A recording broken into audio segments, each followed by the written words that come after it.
The worst president in American history.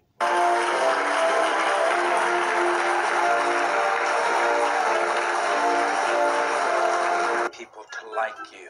I come from a state that has the 8th largest black population in the country. Unreal. Unreal. And as they say, the saying goes, where I come, you bring me to the dance early on.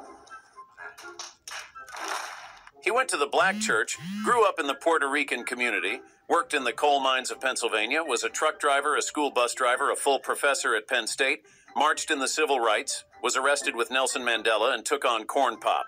Meet President Biden. Across the country, wages for workers are up. Black wealth is up record 60% since the pandemic. What? Bro, what are you talking about, man? So many of you, look, and by the way, I mean this sincere from the bottom of my heart, we're just getting started. This man is the best liar we have ever had in the White House. Everything he says in a figment of his imagination, or one big lie after another. Oh, and those weren't hands clapping. There were 24 Democrat senators staffers. It's not normal. We're doing it by building an economy from the middle out and the bottom up, not the top down. Ladies and gentlemen, I think my brain just committed suicide.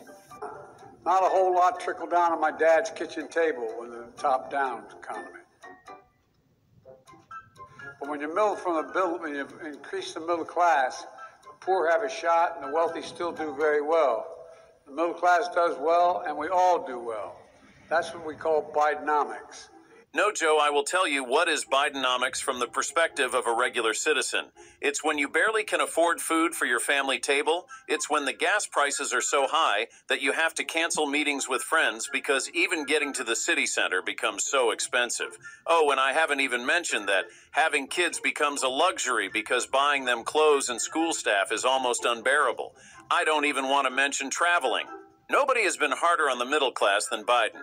Scarcity, lawlessness, open borders. He is a gift that keeps on giving. The American dream is dead. I went to the Supreme Court to eliminate student debt that was out there. And guess what?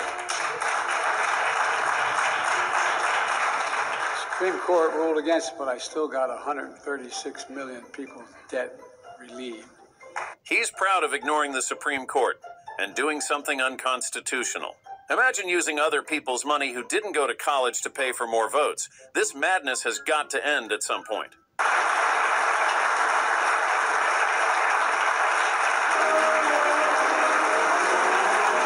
Okay, the old man got lost again. Help him leave the stage.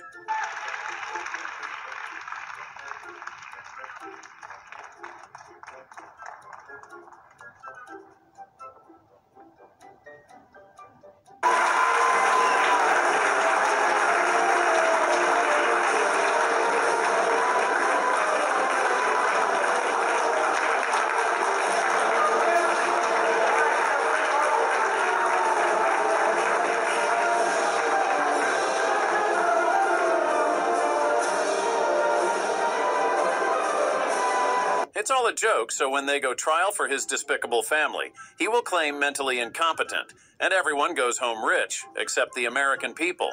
Look, we're talking about real money here to save people, and it's just going to start kicking in now. Are we expecting a hostage deal anytime soon? Yes. Oh, really? Okay. Well, where? Yes. Well, where?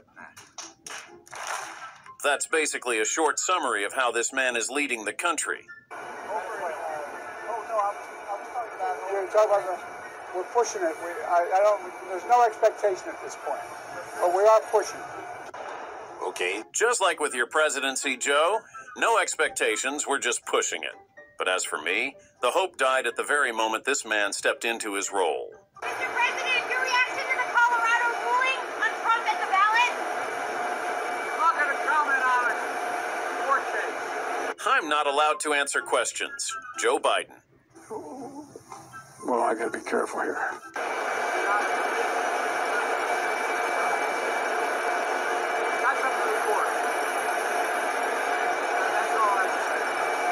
Will we ever get any questions answered by this numb administration? Why do they think we're so foolish? Can you address the prisoner exchange with Venezuela, sir? Yeah, can I do that after this event? Okay? Can I do that after this event? I need to consult with Obama first.